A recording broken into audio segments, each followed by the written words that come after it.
नमस्कार, मैं हूँ ईशा और आप देख रहे हैं उत्थान। अभी हाल ही में विमेंस डे निकला है, जिसके ऊपर हमने एक स्पेशल सीरीज रखी थी और यहाँ काफी महिलाओं को अलग अलग फील्ड से, अलग अलग प्रोफेशन से हमने इनवाइट किया था और उनके विचार जाने थे। तो आज उसी टॉपिक पर, विमेन एम्पावरमेंट के ऊपर, हम जो है यहाँ पर कुछ हमने मेल्स को यहाँ इन्वाइट किया है, कुछ लोगों को, कुछ सज्जनों को यहाँ इनवाइट किया है, जिनका हम पर्सपेक्टिव, जिनका नजरिया हम जानेंगे विमेन एम्पावरमेंट के ऊपर, महिलाओं के ऊपर, या महिलाओं के बारे में वो क्या सोचते हैं। आज की महिला हो या उनके करियर की बात हो या पर्सनल बात हो, वो क्या सोचते हैं, हम यहाँ पर जानेंगे। बात मिलने की होनी चाहिए ना। When I talked in the third step socialism के अंदर, सोसाइटी में हम लोग ने विमेन एम्पावरमेंट को कितना देखा है, वहाँ भी यही देखा गया कि विमेन अपने आप को बहुत ज़ोर से उठाती ज़रूर है, सरकार ने बहुत कुछ किया है, लेकिन एक धूल के समान उड़ जाता है, एक धूल के समान उड़ जाता है। क्यों? सिर्फ इसलिए क्योंकि पुरुष ये देखता है कि काय को जाके धूप में अपना दिन खराब कर रही है, घर में बैठ अपने बच्चे पाल, अपना ये कर। अभी जो आपने विमेन एम्पावरमेंट की बात कही और जो अभी इंडिपेंडेंट गर्ल के ऊपर आपने कहा ना कि लड़की जो है धूल की तरह उड़ जाती है, मैं उसी के ऊपर बताती हूँ आपको। एक जो ऑब्जर्व किया है, अपना अपना पर्सनली बताती हूँ, जो ऑब्जर्व किया है मैंने लोगों को, वो ये ऑब्जर्व किया है कि आप दूर से तो लड़की जो इंडिपेंडेंट होती है या बोल्ड होती है, बाहर जाके काम करती है, उसको दूर से तो आप कहते हो अरे हाँ बहुत अच्छा काम कर रही है लड़की वो, पर जहाँ आपको अपनी फैमिली पे उसको अपने या बहू के रूप में या वाइफ के रूप में उसको अपनाना होता है, आपके ऊपर बात आती है कि भाई इससे शादी करनी है, तो वो ये कहते हैं अरे लड़की बड़ी तेज से बेच खाएगी सबको। ये एक जो इंडिपेंडेंट लड़की का जो एक वो बन गया, इमेज बन गई है, जिसको कहा जाता है कि आप बाहर से अरे हाँ लड़की हो तो ऐसी हो, देखो कितना अच्छा काम कर रही है, पर वहीं एक्सेप्टेंस की जहाँ बात आती है वहाँ पर कहते हैं नहीं नहीं, हमें तो ऐसी लड़की चाहिए या तो बच्चे संभाले या फिर 9 to 5 की जॉब करे। तो ये चीज़ जो है एग्जैक्टली सोसाइटी में है। एग्जैक्टली यहाँ जैसे आपने कहा, मैं ये कहूँगा किरण बेदी जैसी लड़की, जिसको पूरा देश कहता है धाकड़, एंड शी डिड इट। अगर जो इस तरह की लड़की परिवार में आने लगे तो कहेंगे भैया इससे तो जान बचाए, ना ही आए तो अच्छा है। एक्चुअली वो फैमिली इस तरह से सोचती है, सेल्फ सिक्योरिटी कहीं मिस कर रहे हैं वो, है ना। लेट मी टेल यू, मेरे घर में जो दामाद जी आए हैं, तो I did not let the people choose my daughter. मैंने बिल्कुल साफ मना कर दिया, जहाँ पर मेरी बेटी कहेगी यस, वहाँ पर मैं अग्री हूँ। मुझे ये नहीं चाहिए दैट कि वो मिलियनर होना चाहिए, मुझे ये नहीं चाहिए कि वो भी 10 to 5 वाली जॉब करे, मुझे ये भी नहीं चाहिए कि वो जी उसके पास कार हो और ये हो वो सब हो। मैं देने में सक्षम हूँ, मैं दूंगा, वक्त आने पर सब कुछ मिलेगा। और अगर जो कोई डिमांडेड वाला है लड़का तो बिल्कुल भी कैंसिल। बाय गॉड्स ग्रेस मुझको एक बहुत अच्छा लड़का मिला है जिससे मेरी बेटी खुश है ना। वेल इन द एंड मैं सिर्फ एक छोटी सी बात कहूँगा विमेन सेक्शन के लिए, कि एक लेडी कह लीजिए, माँ कह लीजिए, वाइफ कह लीजिए, हैट्स ऑफ टू देम। मैं सलाम करता हूँ ऐसे लेडीज़ को, इस समाज की लेडीज़ को, क्योंकि ज़रा सी बात हम सब सोचें, सुबह उठ के हम लोग क्या करते हैं मर्द लोग? सिर्फ अपनी एक्सरसाइज, अपना वॉशरूम जाना, नाश्ता करना, तैयार होना, ड्यूटी पे टाइम से पहुंचना। लेकिन लेडीज़ वो भी ये सब काम करती हैं। इन एडिशन टू दैट वो बच्चे के लिए भी लंच बना देंगी, ब्रेकफास्ट बना देंगी, हस्बैंड के लिए बना देंगी, अपने आप भी टाइम से तैयार हो जाएगी, अपने आप भी ड्यूटी टाइम से पहुंचेगी, which husbands are always a failure for that. मैंने इतने सालों में ये स्टडी किया है, मैं तो फेलियर हूँ, आई नो इट, और मैं ऐसे ही करता हूँ। That's why I say hats off to the ladies. Thank you sir, thank you sir. हम आपकी तरफ आते हैं और अगर हम गृह कलेश की बात करें तो उसको आप कैसे देखते हैं? और लोगों को जहाँ तक हम जानते हैं, आपको आप घर घर जाके इस बारे में, नारी सशक्तिकरण के बारे में, गृह कलेश के बारे में बताते हैं, लोगों को काउंसिल करते हैं, तो आप उसको कैसे देखते हैं और क्या आप काउंसिल करते हैं? देखिए, सबसे पहला विषय तो ये है कि हमारी हिंदू संस्कृति में नारी को सर्वत्र पूजने का अधिकार दिया गया।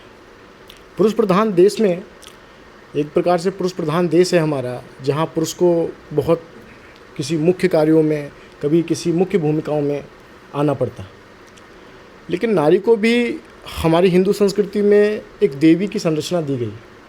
वो देवी एक सरस्वती का रूप भी धारण करती है, एक लक्ष्मी का रूप भी धारण करती है और एक काली का भी रूप धारण करती है। ऐसे समय में, आज के समय में यदि हम शक्ति के शक्तिकरण की बात करें, अर्थात नारी शक्तिकरण की बात करें, तो मेरे हिसाब से ग्रह कलेश होना या आपसी मतभेदों का होना, तो वहाँ होता क्या है कि या तो हम अपनी पत्नी को समझ नहीं पाते, या हम अपनी पत्नी के विचारों को महसूस नहीं कर पाते, और पुरुष प्रधान कभी कभी ये गलतफहमी अपने दिमाग में ले आता है कि शायद जो मैं कर रहा हूँ, जो मैं आजीविका कमा रहा हूँ, और उस आजीविका से शायद मैं पूरे परिवार को चला रहा हूँ।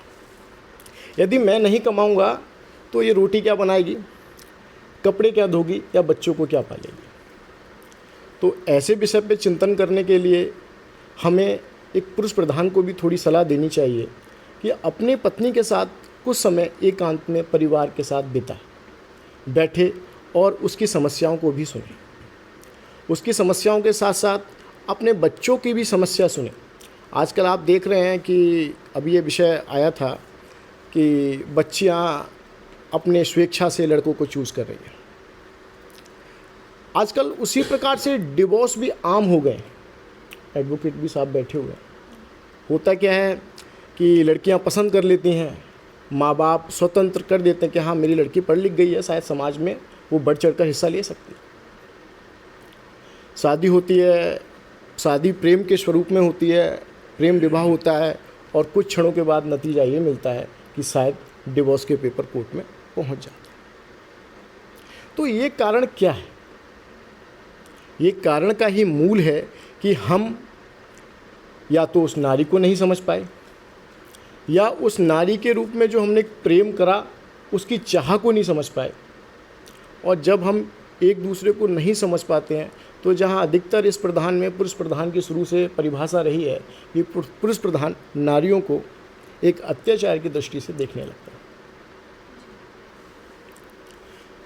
इस विषय पे हम प्रयास कर रहे हैं कि घर घर जाके स्त्री को एक मुख्य भूमिका मिला, क्योंकि एक स्त्री एक ऐसा स्वरूप है, शायद पुरुष कभी हम लोगों ने सुना कि पुरुष अपने गर्भ में कोई बच्चे को 9 माह रख सकता। ये अधिकार ही प्रकृति ने स्त्री को दिया, और 9 महीने का अधिकार यदि स्त्री को दिया है तो शायद ये प्राकृतिक संरचना है कि जितना पुरुष प्रधान होगा उसके पीछे उसको उठाने का पूरा श्रेय एक शक्ति को, एक नारी को ही जाता है। और नारी का ही मूल होता है कि जब संतान जन्म लेती है तब वो उस ऐसे महादर्द से, मतलब जूझते हुए भी उसको जन्म देने के बाद उसको स्नेह देके प्रथम गुरु भी माँ कही जाती है, वो एक नारी। और पुरुष की शादी के बाद भी उसको बहुत मार, जैसा आपने सुना भी होगा, जो छोटे छोटे घरों में अपने गांव में चलता भी है, ऐसा कहते भी हैं इसकी शादी करवा दो, शायद इस शादी के बाद सुधर जाएगा। तो शादी करने का एक ध्येय दे जाता है कि जो स्त्री है वो शायद उसको चाहे किसी भी भाव से सुधारे, या तो उसको पीट के सुधारे या उसके ऐसे संस्कारों के आधार पर सुधारे कि वो उस चीज़ को समझ सके, वो जिम्मेदारी समझता है। ये आपने बहुत अच्छी बात कही, पर मेरा सवाल यहाँ पर एक और है जो प्रैक्टिकल लाइफ को देखते हुए है, वो ये है जैसे अभी गांव की बात करी, मेरे पास फ़िलहाल में ही कल ही एक आए थे और उनकी बहन को उनके ससुराल वालों ने जलाकर मार दिया, गला घोटकर। वो काफ़ी टाइम से, लगभग साल भर से पुलिस के यहाँ, चाहे वो एसपी क्राइम हो, सब कहीं हो, वहाँ पर चक्कर लगा रहे हैं, उनको इंसाफ नहीं मिल पा रहा। तो आप कह रहे हैं एक तरफ कि कैसे भी पति को सुधारो, कुछ एक वर्ग समाज का ऐसा भी है जो कि नारी को इतना ज़्यादा प्रताड़ित करता है कि या तो वो मार देता है या जला देता है, किसी ना किसी तरह से उसको इतना परेशान कर देता है, या वो सुसाइड कर देती है। तो उसके बारे में आप क्या कहेंगे? देखिए, सबसे पहली बड़ी बात तो ये है कि सुसाइड कहनी, आत्मदाह, आत्महत्या, इसका कोई औचित्य नहीं है। यदि कोई दुखी होकर अपने शरीर को छोड़ रहा है इस संसार से, तो मेरे हिसाब से उससे बड़ा पाप कोई नहीं कर रहा। आत्मदाह की बात आती है, यदि कोई ससुराल वाले उसको पीड़ित कर रहे हैं, वैसे सरकार ने बहुत ऐसी सुविधाएं दी गई, आज हम लोगों के यानी पुरुष प्रधान और स्त्री प्रधान दोनों ही सामान्य हो चुकी है। एक घर में जाकर एक बहू को जलाने वाला भी, ठीक है, वो भी एक स्त्री होती है, यानी कि सास। उसका बहुत बड़ा श्रेय होता है, ऐसा नहीं है कि लड़का जला देता। तो उस विषय पे चर्चा करने के लिए यह है कि हम या तो उस ससुराल पक्ष में जो लड़की अपनी ब्याहते हैं, या तो हम उनकी भावनाओं को नहीं समझ पाते कि वो शादी किस लोभ या किस लालच में कर रहे हैं। आधे से ज़्यादा केस तो ये आ जाते हैं कि पता चला एक जगह शादी हो गई लड़की की, हमने लड़की की बहुत अच्छा परिवार देख के शादी कर दी, और वो लड़का किसी अदर लड़की से लगा पड़ा है। वो सिर्फ उस पत्नी को सिर्फ माँ बाप के कहने पे, यानी मेरे पापा ने कह दी तो मैंने तुझसे शादी की है, बाकी मेरा तुझसे कोई संबंध नहीं। ऐसे बहुत केस आ रहे हैं। तो ये बहुत बड़ी समस्या समाज में क्या है। अब नारी शक्तिकरण की बात करते हैं तो इस परिवार को बिगाड़ने वाली भी नारी है। उस लड़की को अच्छी तरह पता होता है कि इसकी शादी हो गई है, ऐसे केस भी आए, लेकिन मैं नहीं छोड़ सकती, तुम्हारे बिना मैं मर जाऊंगी। तो यहाँ समस्या ये है कि पुरुष प्रधान या स्त्री प्रधान वाला विषय नहीं है। यहाँ सबसे बड़ा विषय है कि हम परिवार में समय किस भाव पे दे रहे हैं, हम अपनी संतानों को समय कितना दे रहे हैं, हम अपने बच्चों को समय कितना दे रहे हैं।